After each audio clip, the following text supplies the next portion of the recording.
नमस्कार दोस्तों, आप सभी का स्वागत है। प्राचीन भारत का इतिहास हम पढ़ रहे हैं।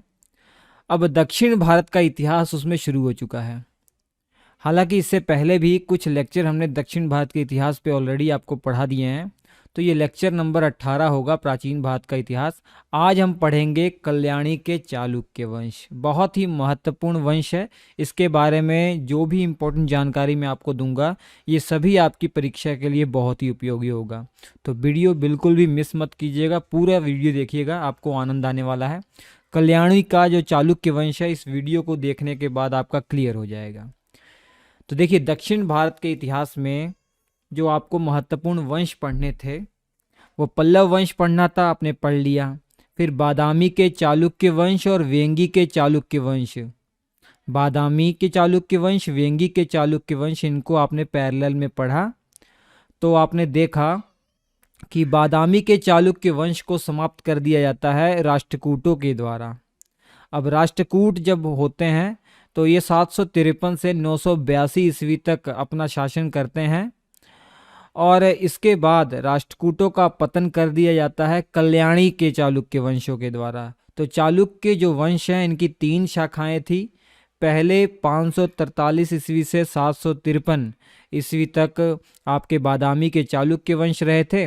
बादामी, वेंगी जो आगे लिखा हुआ है, ये इनकी राजधानी है। ठीक है, ये इनकी जो शाखाएं हैं, अलग अलग राजधानी को इन्होंने अपनी राजधानी बनाकर, अलग अलग जगह को अपनी राजधानी बनाकर इन्होंने शासन किया। तो इनकी राजधानी के नाम से इनको बुलाया जा रहा है। तो हालांकि ये एक दूसरे से संबंधित हैं, इनका ब्लड रिलेशन है। तो पहले बादामी के चालुक्य वंश और वेंगी के चालुक्य वंश आपने पढ़ा।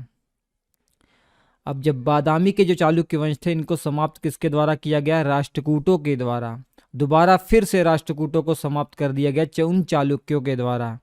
ठीक है, इस बार इन चालुक्यों ने कल्याणी को अपनी राजधानी बनाकर शासन किया, तो इसलिए इन्हें कल्याणी के चालुक्य वंश कहा जा रहा है। इन्हीं के बारे में आपको पढ़ना है। इस मैप की सहायता से आप देख पा रहे हैं, ये इनका जो है अधिकतम क्षेत्र है जहां तक इन्होंने अपना शासन फैला लिया था, कल्याणी के चालुक्यों ने।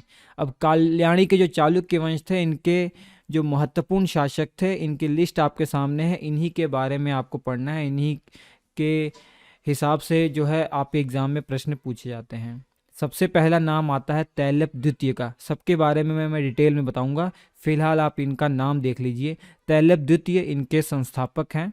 उसके बाद सत्याश्रय आते हैं, विक्रमादित्य फिफ्थ आते हैं, जयसिंह द्वितीय आते हैं, सोमेश्वर प्रथम आते हैं, सोमेश्वर द्वितीय आते हैं, विक्रमादित्य सिक्स्थ आते हैं, सोमेश्वर तृतीय आते हैं, जगेदक मल्ल द्वितीय आते हैं, तैलप तृतीय, जगेदक मल्ल तृतीय, उसके बाद लास्ट में सोमेश्वर चतुर्थ आते हैं।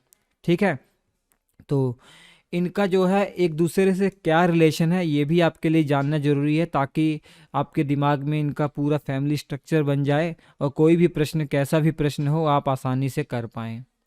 ठीक है, सबसे पहले देख लीजिए, जो संस्थापक थे ये तैलप थे। कौन? तैलप। तैलप द्वितीय इनका नाम था।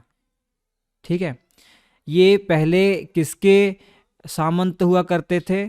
आपको क्लियर हो जाना चाहिए, राष्ट्रकूटों के सामंत हुआ करते थे, राष्ट्रकूटों के ही अधीन थे। तो राष्ट्रकूटों को समाप्त करने के बाद ही तो कल्याणी का चालुक्य वंश आया। और तैलप द्वितीय के 2 पुत्र थे। तैलप द्वितीय के 2 पुत्र थे। एक तो सत्याश्रय। कौन? एक सत्याश्रय थे। और दूसरे जो पुत्र का नाम है, उनका इतिहास में कहीं जिक्र नहीं आता है, उनका नाम दशवर्मा था। ठीक है, दशवर्मन भी कहा जाता है या दाशवर्मन भी कहा जाता है। ठीक है, तो ये इनके दूसरे पुत्र थे। तो तैलप द्वितीय के बाद जो राजा बनते हैं, सत्याश्रय बनते हैं। लेकिन सत्याश्रय का कोई भी पुत्र नहीं होने के कारण इनका जो उत्तराधिकारी है, इनका भतीजा अर्थात दाशवर्मन या दशवर्मन का जो पुत्र है वो बनता है। उसके पुत्र का नाम क्या है? विक्रमादित्य। क्या नाम है इसका? विक्रमादित्य। तो आप ये देखते रहिए किस प्रकार से इनका फैमिली स्ट्रक्चर है। तैलप द्वितीय का पुत्र जो है सत्याश्रय, लेकिन सत्याश्रय का कोई पुत्र नहीं था, इस कारण से इसका भतीजा जो है वो शासक बनता है। ये इसका पुत्र था। और विक्रमादित्य जो फिफ्थ था, इसके बाद जो है इसका भाई जयसिंह द्वितीय वो शासक बनता है। कौन? जयसिंह द्वितीय। ये विक्रमादित्य फिफ्थ का भाई था। ये विक्रमादित्य फिफ्थ का भाई था। फिलहाल मैं इनका आपके दिमाग में फैमिली स्ट्रक्चर बना रहा हूँ, फैमिली ट्री बना रहा हूँ, ताकि आगे जब मैं इनके बारे में डिटेल बताना चाहूँ तो आपको कोई भी कठिनाई ना आए। ठीक है। और इसके बाद जो शासक बनता है जयसिंह द्वितीय का पुत्र होता है। जयसिंह द्वितीय का जो पुत्र है वो बनता है कौन? सोमेश्वर प्रथम। ठीक है, सोमेश्वर प्रथम। सोमेश्वर प्रथम जो था वो जयसिंह द्वितीय का पुत्र था। तो सोमेश्वर प्रथम के बाद इसका पुत्र जो है सोमेश्वर द्वितीय शासक बनता है। सोमेश्वर द्वितीय। ठीक है। अब सोमेश्वर द्वितीय के बाद इसका भाई जो शासक बनता है विक्रमादित्य सिक्स्थ। कौन शासक बनता है? विक्रमादित्य षष्ठ या सिक्स्थ। अब इसके बाद इसका पुत्र शासक बनता है। इसका पुत्र शासक बनता है कौन? सोमेश्वर तृतीय। सोमेश्वर तृतीय। ठीक है। सोमेश्वर तृतीय के बाद इसका एक पुत्र आता है जिसका नाम है जगेदक मल्ल। ठीक है, क्या नाम है इसका?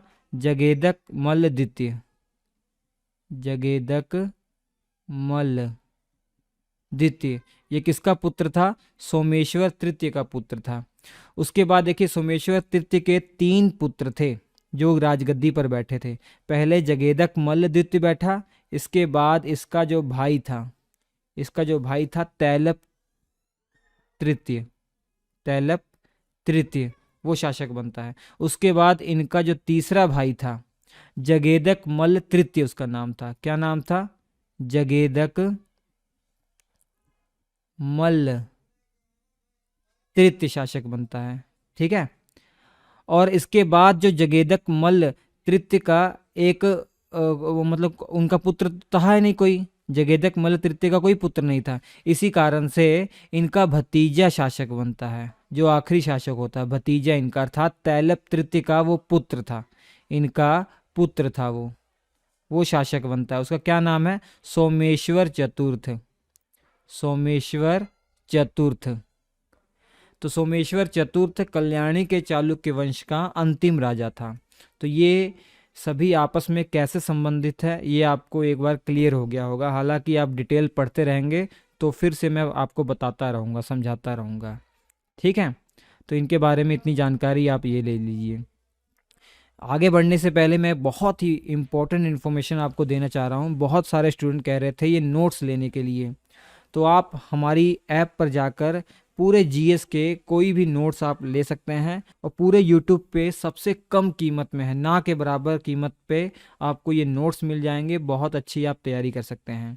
श्री एजुकेशन को जो ऐप है इसको इंस्टॉल कर लीजिए। गूगल प्ले स्टोर पर ये अवेलेबल हो चुकी है। याद रखिए श्री एजुकेशन SHRI है, स्पेलिंग का ध्यान दीजिएगा। इसी के जैसे और भी एप्लीकेशन है, ये लोगों का ध्यान दीजिएगा, आपको समझ में आ जाएगा कौन सी एप्लीकेशन इंस्टॉल करनी है। तो जब इंस्टॉल कर लेंगे तो स्टोर सेक्शन में आप जाएंगे तो वहाँ पे बहुत सारे कोर्स आपको मिल जाएंगे और क्लास नोट्स मिल जाएंगे। ठीक है। अभी हाल ही में हमारा इकोनॉमिक्स का जो कोर्स लॉन्च हो चुका है वो ज्वाइन कर लीजिए। उसकी लगभग 20 क्लासेस ऑलरेडी हो चुकी हैं और आगे 1 महीने के अंदर वो सब कंप्लीट हो जाएगा। बहुत ही कम कीमत में आपको मिल रहा है, वो ज्वाइन कर लीजिए और पूरा इकोनॉमिक्स आपका फेवरेट सब्जेक्ट हो जाएगा। तो चलिए आगे बढ़ते हैं। तो मैं आपको अब डिटेल में बताने वाला हूँ सभी शासकों के बारे में, लेकिन उससे पहले आपके दिमाग में ये आ रहा होगा कि जो हमारे इतिहासकार हैं जिन्होंने हमारा इतिहास लिख दिया कल्याणी के चालुक्य वंश की, ये करते थे, ये शासक थे, उनको जानकारी कहाँ मिली है, अर्थात ऐतिहासिक स्रोत क्या है भाई कल्याणी के चालुक्य वंश के बारे में जानने का। तो 2 स्रोत हैं मुख्य तौर पर। पहला अभिलेख हमें प्राप्त हुए हैं, कई लिखित अभिलेख प्राप्त हुए हैं, उनसे जानकारी मिली है। और दूसरा साहित्यिक स्रोत, अर्थात कई पुस्तकें प्राप्त हुई हैं। ठीक है। साहित्यिक जो है स्रोत ये प्राप्त हुए हैं। तो अभिलेख स्रोत हैं और साहित्यिक स्रोत हैं। मतलब अभिलेख कुछ प्राप्त हुए हैं, कुछ चीज़ें लिखी हुई हैं जो कल्याणी के चालुक्य वंश के बारे में बताती हैं, और कई महान हस्तियों ने कुछ रचनाएं की हुई हैं, कुछ किताबें लिखी हुई हैं। उनकी किताबों से पढ़ने के बाद भी इनके बारे में बहुत महत्वपूर्ण जानकारी मिलती है। तो मुख्य तौर पर 4 अभिलेख ऐसे प्राप्त हुए हैं जो हमें कल्याणी के चालुक्य वंश के बारे में बताते हैं।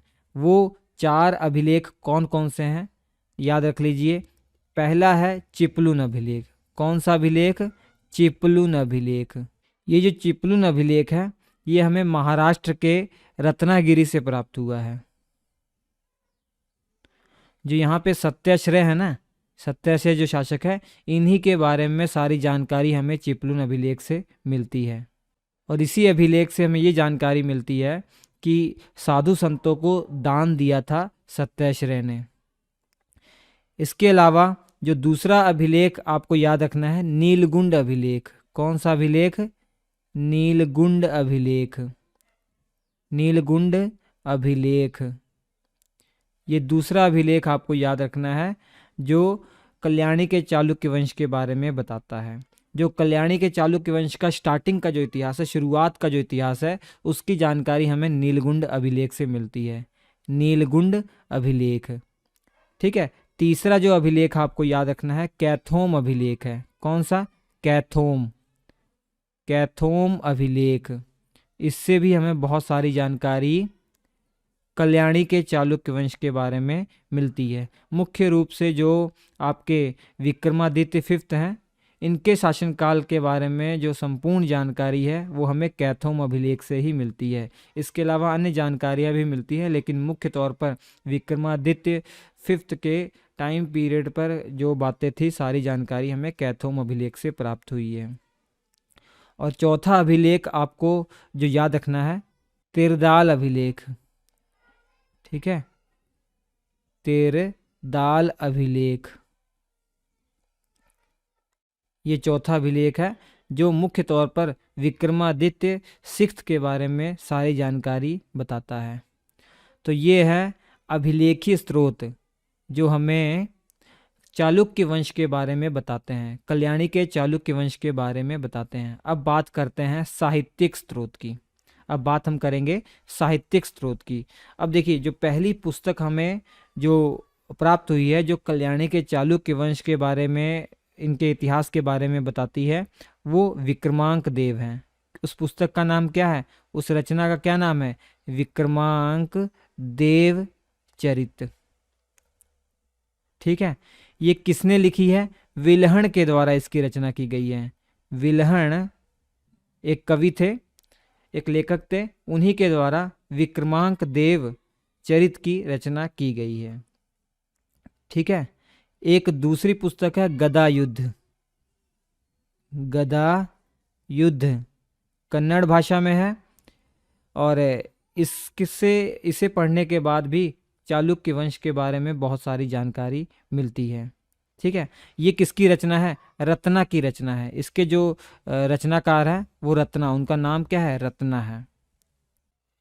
इसमें मुख्य तौर पर सत्याश्रय का जो शासन काल था उसके बारे में पूरा इतिहास यहाँ से हमें जानकारी मिल जाती है। इसके बाद मिताक्षरा। इसके बाद है मिताक्षरा। मिताक्षरा जो पुस्तक है, इसकी रचना किसके द्वारा की गई है? विज्ञानेश्वर के द्वारा की गई है। किसके द्वारा? विज्ञानेश्वर के द्वारा इसकी रचना की गई है। इसके रचयिता विज्ञानेश्वर हैं। ठीक है। और एक जो सोमेश्वर तृतीय, यहाँ पे देखिए नाम आएगा, सोमेश्वर तृतीय, इन्होंने भी एक पुस्तक लिखी है। इन्होंने भी एक पुस्तक लिखी है। उस पुस्तक का नाम है मानसोल्लास। क्या नाम है? मानसोल्लास। ठीक है। ये मानसोल्लास किसकी रचना है? सोमेश्वर तृतीय की रचना है। इसके बाद आखिरी जो प्रबंध चिंतामणि है, एक पुस्तक है प्रबंध चिंतामणि। पुस्तक का नाम क्या है? प्रबंध चिंतामणि। इसके जो रचनाकार है मेरुतंग है। कौन है? मेरुतंग। ठीक है। तो अब पढ़ते हैं इन शासकों के बारे में डिटेल जानकारी। लेकिन ये जानकारी भी आपके लिए बहुत महत्वपूर्ण थी। कहीं कहीं पूछ लिया जाता है कि इस पुस्तक के रचयिता कौन हैं, ये पुस्तक किस वंश से संबंधित है, ठीक है। और अभिलेख के बारे में पता लग जाता है कि इस अभिलेख से किस वंश के बारे में जानकारी मिलती है, ये आपको मालूम होना चाहिए, ठीक है। तो कल्याणी के चालुक्य वंश के बारे में जो इतिहास हम पढ़ रहे हैं उसकी हमें जानकारी कहाँ से मिलती है? अभिलेखों के माध्यम से कुछ जानकारियाँ मिली है, कुछ किताबों के माध्यम से जानकारी मिली है। कौन कौन से अभिलेख से जानकारी मिली है? चिपलुन अभिलेख, नीलगुंड अभिलेख, कैथोम अभिलेख, तेरदाल अभिलेख। उसके अलावा जो पुस्तकें हमें प्राप्त हुई हैं जो कल्याणी के चालुक्य वंश का इतिहास बताती हैं, विक्रमांक देवचरित है, गदा युद्ध है, मिताक्षरा है, मानसोल्लास है, प्रबंध चिंतामणि है। चलिए आगे बढ़ते हैं और पढ़ते हैं इन शासकों के बारे में पूरी डिटेल जानकारी। तो सबसे पहले तैलपद्युति आते हैं। तैलपद्युति जो है ये कल्याणी के चालुक्य वंश के संस्थापक हैं। पहले ये किसके अधीन हुआ करते थे? कल्याणी के चालुक्य वंश आपको मालूम है राष्ट्रकूटों के। तो राष्ट्रकूट वंश के जो आखिरी राजा थे उनका क्या नाम था? कर्क द्वितीय। कर्क द्वितीय। तो इन्हीं को पराजित करने के बाद राष्ट्रकूट वंश समाप्त कर दिया जाता है और कल्याणी के चालुक्य वंश की स्थापना हो जाती है। तो किसके द्वारा? तैलपद्युति के द्वारा ये स्थापना की गई थी, ठीक है। अब उसके अलावा नेक्स्ट जानकारी हमें ये मिलती है कि जो तैलपद्युति थे इनके पिता का नाम विक्रमादित्य चतुर्थ था और इनकी माता का नाम बोंथा देवी था।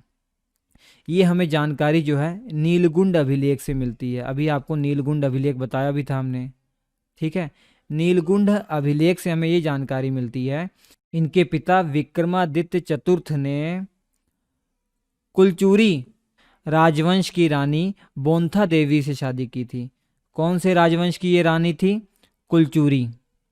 नोट कर लीजिएगा, कुलचूरी राजवंश की ये रानी थी बोंथा देवी। कुलचूरी जो राजवंश के एक राजा थे ना, लक्ष्मण सेन, उन्हीं की पुत्री थी ये बोंथा देवी। किसकी पुत्री थी? लक्ष्मण सेन की। लक्ष्मण सेन की पुत्री थी बोंथा देवी। उसी से शादी की थी विक्रमादित्य चतुर्थ ने और इन्हीं का पुत्र था तैलपद्युति, ठीक है, जो कि संस्थापक था कल्याणी के चालुक्य वंश का। ये जानकारी हमें नीलगुंड अभिलेख से मालूम पड़ती है। नीलगुंड अभिलेख से ये जानकारी मिलती है कि नीलगुंड अभिलेख से में ये लिखा हुआ है कि विक्रमादित्य चतुर्थ जो थे ना, इन्होंने बोंथा देवी से शादी की थी जो कुलचूरी राजवंश के एक राजा लक्ष्मण सेन की पुत्री थी और इन्हीं दोनों का पुत्र था तैलपद्युति। इन्हीं दोनों का पुत्र था तैलपद्युति, ठीक है। नोट कर लोगे, बहुत ही आसान बात है, सिंपल सी है, ठीक है। चलिए ठीक है। इसके बाद नेक्स्ट जानकारी ये आपको जरूरी है कि शुरुआत में कल्याणी के चालुक्य वंश की जो राजधानी थी वो मान्यखेत थी, लेकिन बाद में इनकी राजधानी कल्याणी हुई। पहले इनकी राजधानी क्या थी? शुरुआत में तैलपद्युति ने किस जगह को अपनी राजधानी बनाया था? मान्यखेत को अपनी राजधानी बनाया था। किसको? मान्यखेत को। मान्यखेत वही है जो राष्ट्रकूटों की राजधानी हुआ करता था। तो राष्ट्रकूटों को समाप्त किया तो जो उनकी पहले राजधानी स्थापित थी उसी को अपनी राजधानी बना लिया गया, ठीक है। मान्यखेत को मालखेड़ के नाम से भी आप जानते हैं। वर्तमान में जो जगह है ये कहाँ पे है? कर्नाटक में है। मालखेड़ा के नाम से भी ये प्रसिद्ध है, लेकिन ये कुछ दिनों तक राजधानी रहती है। उसके बाद राजधानी को कल्याणी में स्थानांतरित किया जाता है और कल्याणी कहाँ पे है? ये भी कर्नाटक में ही है। तो इसी कारण से कल्याणी के चालुक्य वंश कहा जाता है। इसके अलावा ये जानिए कि तैलपद्युति ने एक उपाधि धारण की थी, अश्वमल्ल, या कहीं कहीं अश्वमाल भी लिखा आता है। अश्वमाल भी लिखा आता है। तो अश्वमल्ल या अश्वमाल आए, बात एक ही है। ये उपाधि किसकी थी? तैलपद्युति की उपाधि थी। तैलपद्युति ने ये उपाधि धारण की थी, ठीक है।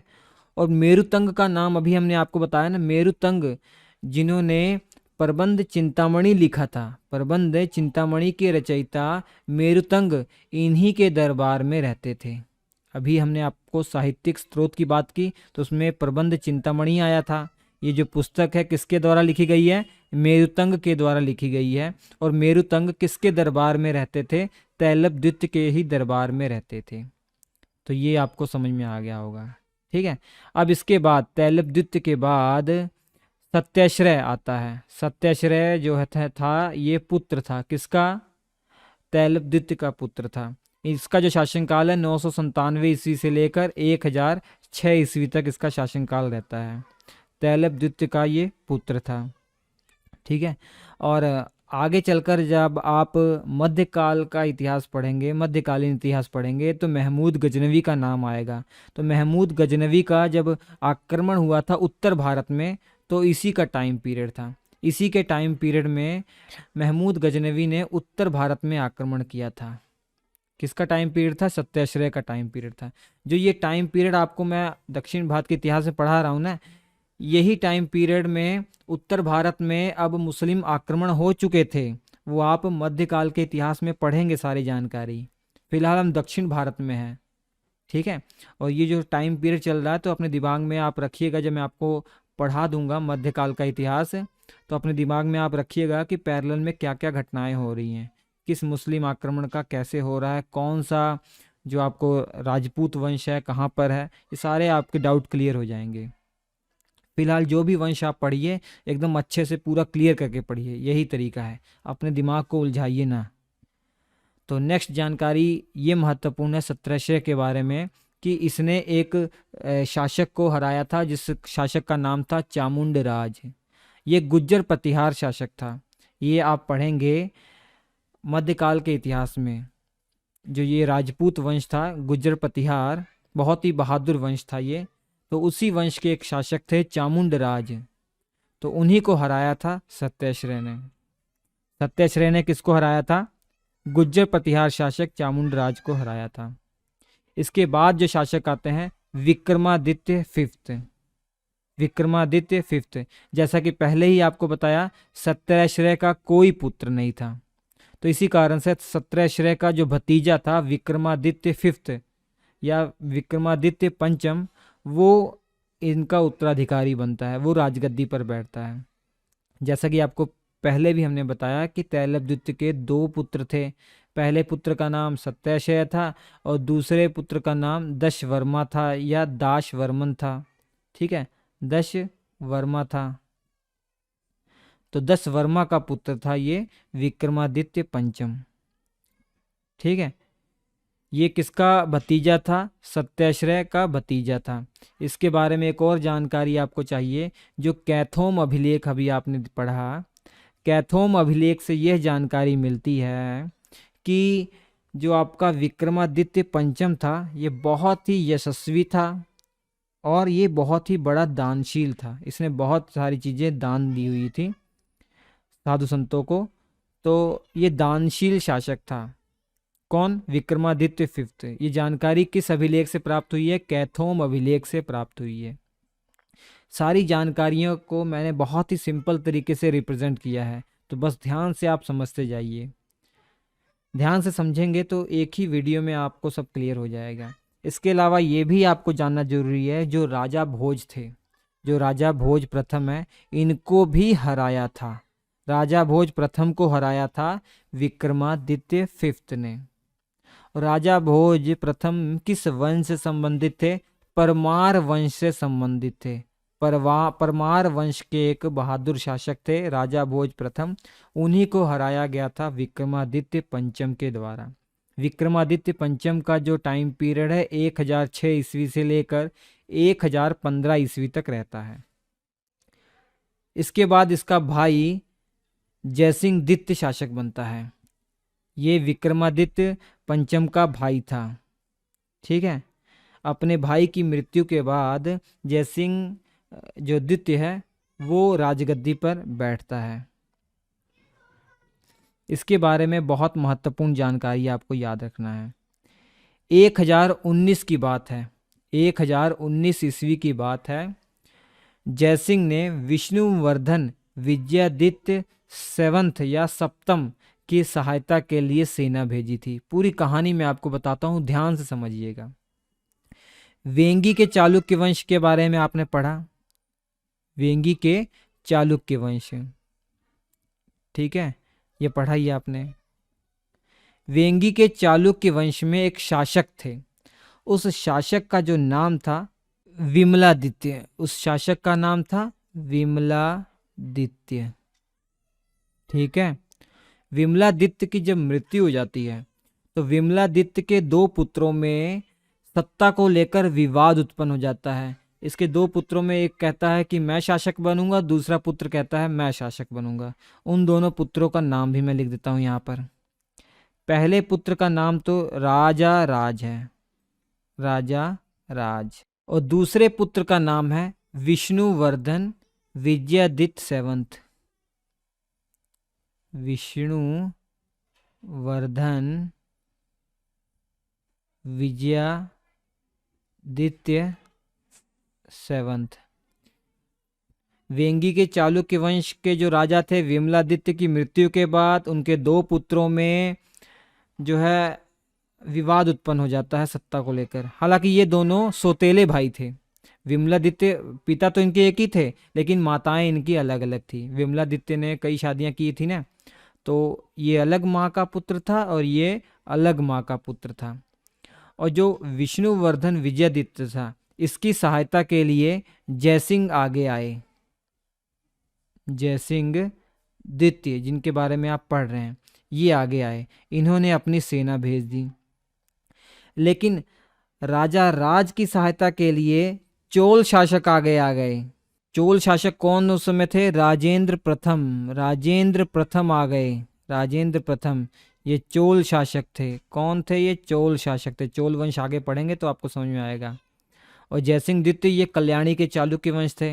राजा राज की सहायता के लिए राजेंद्र प्रथम ने अपनी सेना भेज दी और विष्णुवर्धन विजयादित्य सप्तम की सहायता के लिए जयसिंह ने अपनी सेना भेज दी। अब दोनों में टकराव हो गया। इन दोनों में टकराव हो गया और जीत किसकी होती है? राजेंद्र प्रथम की जीत होती है। और राजेंद्र प्रथम जब जीत जाते हैं तो राजा राज को गद्दी पर बैठा दिया जाता है वेंगी के। वेंगी की जो चालुक्य थे उसका अगला शासक राजा राज बन जाते हैं राजेंद्र प्रथम की सहायता से। राजेंद्र प्रथम जो चोल थे उन्होंने राजा राज की सहायता क्यों की आपको मालूम है? मैं आपको बताता हूँ। जो विमलादित्य थे इन्होंने चोल वंश की राजकुमारी से शादी की थी। उन्हीं का पुत्र था राजा राज। तो चोल वंश की राजकुमारी से उत्पन्न हुआ ये पुत्र था राजा राज। इसके कारण से इन्होंने सहायता की थी राजेंद्र प्रथम ने। ठीक है, और इनकी माता का नाम भी कभी आप पूछ सकते हैं आपसे, तो मैं आपको बताता हूँ। कुंदवै देवी। कुंदवै देवी था नाम। क्या था? कुंदवै देवी। उन्हीं का पुत्र था राजा राज। कोई डाउट तो नहीं है? फिर मैं आपको बताता हूँ। 1019 ईस्वी में विमलादित्य की मृत्यु हो जाती है और इसके मृत्यु के बाद इसके दो पुत्रों में उत्तराधिकार की लड़ाई हो जाती है। उत्तराधिकार को हासिल करने के लिए अर्थात गद्दी को हासिल करने के लिए लड़ाई हो जाती है। एक तरफ है राजा राज और दूसरी तरफ है विष्णुवर्धन विजयादित्य। राजा राज जो थे वो कुंदवै देवी के पुत्र थे। कुंदवै देवी विमलादित्य की ही पत्नी थी, लेकिन कुंदवै देवी जो है ना चोल राजकुमारी थी। चोल वंश की राजकुमारी थी जिससे विमलादित्य ने शादी की थी। तो इसलिए चोलों का जो झुकाव है राजा राज की तरफ अधिक होगा। ये तो सिंपल सी बात है। राजा राज की सहायता के लिए राजेंद्र प्रथम जो उस समय चोल शासक थे उन्होंने अपनी सेना भेजी, जबकि विष्णुवर्धन विजयादित्य सप्तम की सहायता के लिए जयसिंह द्वितीय ने अपनी सेना भेजी। तो दोनों की सेना में युद्ध हुआ। राजेंद्र प्रथम जीत जाते हैं और जयसिंह द्वितीय की हार हो जाती है। बस इतना समझ लीजिए। इन दोनों के बीच में युद्ध जो हुआ था वो कहाँ हुआ था ये भी एक बार पूछ लिया गया था। मस्की में युद्ध हुआ था। मस्की एक जगह है कर्नाटक में, तो मस्की के निकट ये युद्ध हुआ था जिसमें जयसिंह की हार हो जाती है। इसके बाद नेक्स्ट जानकारी ये है कि 1020 ईस्वी में परमार शासक जो राजा भोज प्रथम, पहले भी आपने पढ़ा था, उन्होंने जयसिंह द्वितीय पर आक्रमण कर दिया और इस बार राजा भोज जीत जाते हैं। तो 1020 ईस्वी में परमार शासक राजा भोज ने जयसिंह द्वितीय पर आक्रमण कर दिया और इस बार जब राजा भोज प्रथम ने जयसिंह द्वितीय पर आक्रमण किया था तो जयसिंह द्वितीय के क्षेत्र में दो ऐसे क्षेत्र थे जो राजा भोज ने अपने अधिकार में ले लिए थे। पहला था लाट और दूसरा कोंकण। लाट और कोंकण का जो क्षेत्र था वो जयसिंह द्वितीय से छीन लिया जाता है राजा भोज प्रथम के द्वारा। इसके बाद आते हैं सोमेश्वर प्रथम। इसके बाद कौन शासक बनते हैं? सोमेश्वर प्रथम। सोमेश्वर प्रथम जयसिंह द्वितीय के पुत्र थे। तो जयसिंह द्वितीय की मृत्यु के बाद ये 1043 ईस्वी में शासक बनते हैं। ठीक है। और सबसे महत्वपूर्ण जानकारी इनके बारे में ये है कि यही वो ऐसे शासक थे जिन्होंने अपनी राजधानी कल्याणी बनाया था। इससे पहले जो राजधानी थी मान्यखेत थी, जो तैलप द्वितीय के द्वारा बनाई गई थी। तो मान्यखेत से कल्याणी जो है राजधानी को स्थानांतरित किया गया। किसके द्वारा? सोमेश्वर प्रथम के द्वारा। सोमेश्वर प्रथम के द्वारा। और नांदेड़ अभिलेख से हमें ये जानकारी मिलती है कि इन्होंने मगध, कलिंग और अंग क्षेत्र के जो शासक थे उनको भी हराया था। ये किस अभिलेख से हमें जानकारी मिलती है? नांदेड़ अभिलेख से ये जानकारी मिलती है। इसके अलावा जो राजा भोज के बारे में अभी आपने पढ़ा, तो राजा भोज को भी इन्होंने आत्मसमर्पण करने के लिए मजबूर कर दिया था। किसने? सोमेश्वर प्रथम ने। सोमेश्वर प्रथम ने परमार वंश के शासक राजा भोज को भी आत्मसमर्पण करने के लिए मजबूर कर दिया। इसने सारे युद्ध अपने जीवन में जीत लिए थे, लेकिन चोलों से नहीं जीत पाया था। ये चोल शासकों से नहीं जीत पाया था। तो इसी कारण से, इसी एक तरीके से अपमान की वजह से तुंगभद्रा नदी में डूबकर इसने आत्महत्या कर ली थी। ठीक है। अभी जब चोल वंश पढ़ेंगे तो उसमें वीर राजेंद्र का नाम आएगा। उनसे ये हार गया था, वीर राजेंद्र से ये हार गया था।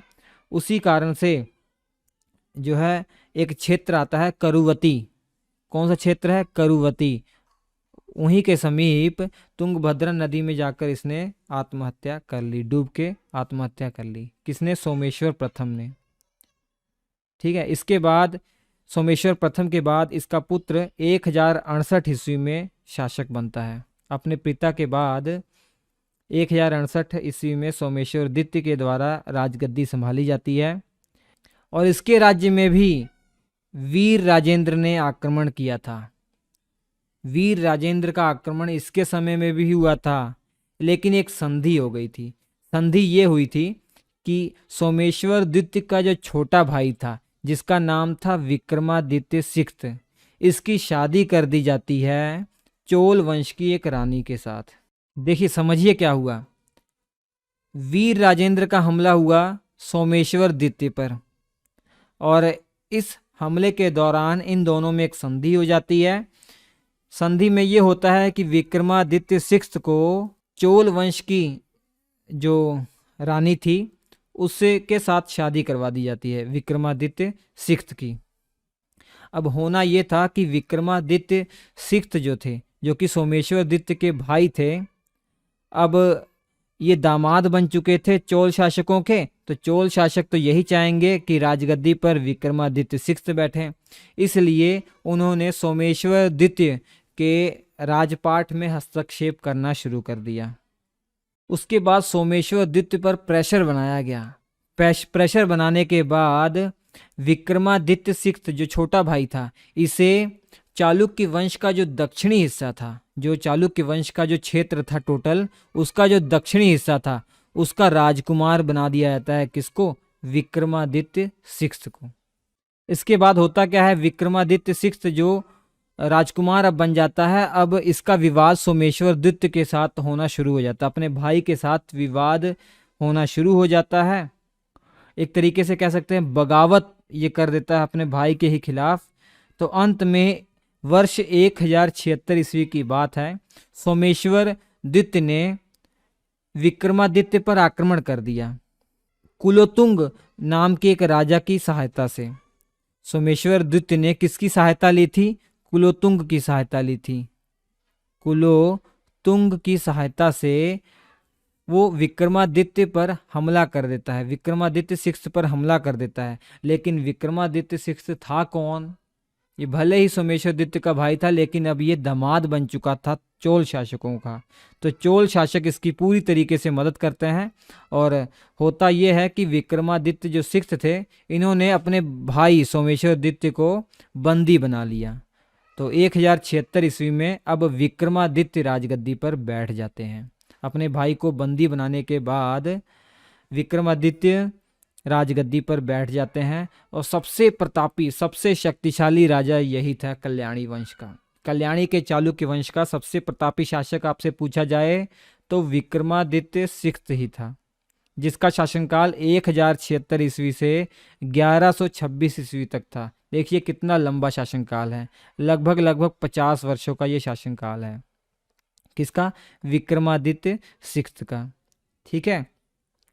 और 1076 ईस्वी में इसने एक कैलेंडर स्टार्ट किया था। उस कैलेंडर का नाम है चालुक्य विक्रम संवत।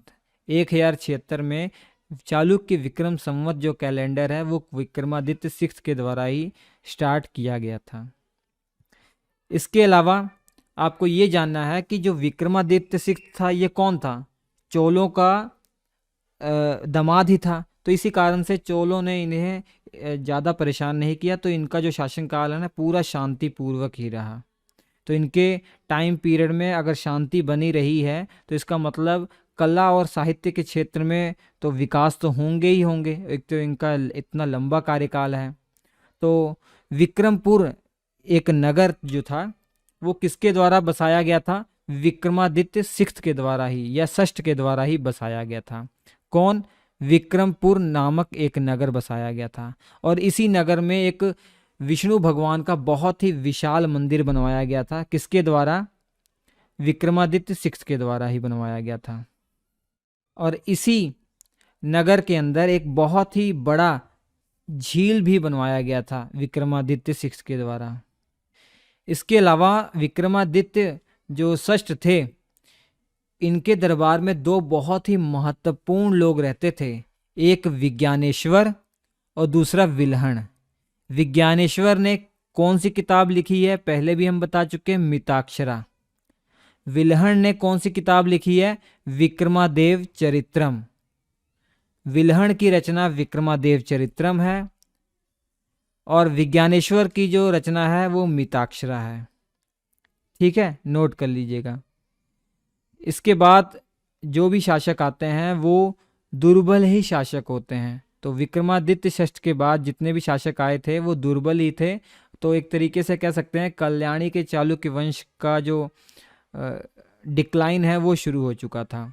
सोमेश्वर तृतीय के बारे में याद रखिए, ये विक्रमादित्य षष्ठ के पुत्र थे और उनकी मृत्यु के बाद 1126 ईस्वी में ये शासक बनते हैं। इनकी दो उपाधियां आपको याद रखनी है। पहली उपाधि है भूलोक मल्ल, दूसरी है त्रिभुवन मल्ल। ठीक है, त्रिभुवन मल्ल। दो उपाधियां आप इनकी याद रखिए, भूलोक मल्ल और त्रिभुवन मल्ल। इसके अलावा इन्होंने एक पुस्तक भी लिखी हुई है, खुद सोमेश्वर तृतीय ने लिखी हुई है, मानसोल्लास। मानसोल्लास नामक जो पुस्तक है इसकी रचना किसके द्वारा की गई है? सोमेश्वर तृतीय के द्वारा ही की गई है। इसके बाद आते हैं जगेदक मल्ल द्वितीय। ये सोमेश्वर तृतीय के पुत्र थे। ये सोमेश्वर तृतीय के पुत्र थे जिन्होंने 1138 ईस्वी में राजगद्दी संभाली थी। इनके बारे में कोई वही महत्वपूर्ण जानकारी आपको याद नहीं रखना है। इसके बाद तैलप तृतीय आते हैं। ये जगेदक मल्ल के भाई थे। देखिए ये जो सोमेश्वर तृतीय थे ना, इनके 3 पुत्र जो थे जिन्होंने राजगद्दी संभाली, जगेदक मल्ल द्वितीय, तैलप तृतीय और जगेदक मल्ल तृतीय। तैलप तृतीय के बारे में याद रखना है आपको कि इनका जो टाइम पीरियड 1155 से 1163, इसके अलावा और कुछ भी आपको याद रखने की कोई ज़रूरत नहीं। इसके बाद इनका भाई शासक बनता है और इसका जो शासनकाल रहता है 1163 ईस्वी से 1183 ईस्वी तक रहता है। ठीक है, इसके बाद जगेदक मल्ल जो तृतीय थे, इनका कोई भी पुत्र नहीं था। तो इसी कारण से अगले जो शासक बनते हैं सोमेश्वर चतुर्थ बनते हैं, लेकिन ये तैलप तृतीय के पुत्र थे। ये किसके पुत्र थे? तैलप तृतीय के पुत्र थे, अर्थात जगेदक मल्ल तृतीय के भतीजे थे। इनके बारे में याद रखिए कि चालुक्य वंश के अंतिम शासक कौन थे? यही थे, चालुक्य वंश के अंतिम शासक यही थे। इनकी एक उपाधि है कलचूर्य कुल निर्मूलता। कलचूर्य कुल निर्मूलता की जो उपाधि है सोमेश्वर चतुर्थ ने ली थी। और अंत में 1189 ईस्वी में, अंत में 1189 ईस्वी में यादव वंश के एक शासक थे, यादव वंश के एक शासक थे, उन्होंने सोमेश्वर चतुर्थ को पराजित कर दिया और कल्याणी को छोड़ने के लिए मजबूर कर दिया। इनको आखिर कल्याणी को छोड़ना पड़ा और इनका जो बाकी का जो जीवन है ना वो गोवा में व्यतीत हुआ, वो भी एक सामंत के रूप में। तो ये इनका इतिहास है। तो 1189 ईस्वी में मोटे तौर पर देखा जाए कल्याणी का चालुक्य वंश समाप्त हो गया था। ठीक है, यहाँ पे 1189 आप कर लीजिए, या कहीं कहीं आपको 1200 भी आता है, लेकिन मोटे तौर पर 1189 में इनका जो युद्ध हुआ था इसमें हार गए थे। उसके बाद ये धीरे धीरे इनका वंश जो है समाप्त हो गया था। ठीक है, तो ये है पूरी बात कहानी। तो कल्याणी के चालुक्य वंश में कोई भी डाउट अगर हो तो दोबारा से आप वीडियो देखिए, आपका कोई डाउट नहीं रहेगा। ये आप पढ़ के चले जाइए, कल्याणी वंश का से संबंधित कोई भी प्रश्न आएगा उसका जवाब बहुत ही बेहतरीन तरीके से आप दे पाएंगे, बहुत आसानी से दे पाएंगे। स्क्रीन पर 4 लेक्चर आपके लिए है महत्वपूर्ण, देख लीजिएगा। वीडियो के डिस्क्रिप्शन में ज़रूर जाइएगा, हमारी ऐप को डाउनलोड कीजिएगा। कोई भी आपको प्रॉब्लम हो कमेंट कीजिएगा, उसको हम सॉल्व करेंगे। हम आपसे मिलते हैं अगले एपिसोड में, तब तक के लिए नमस्कार।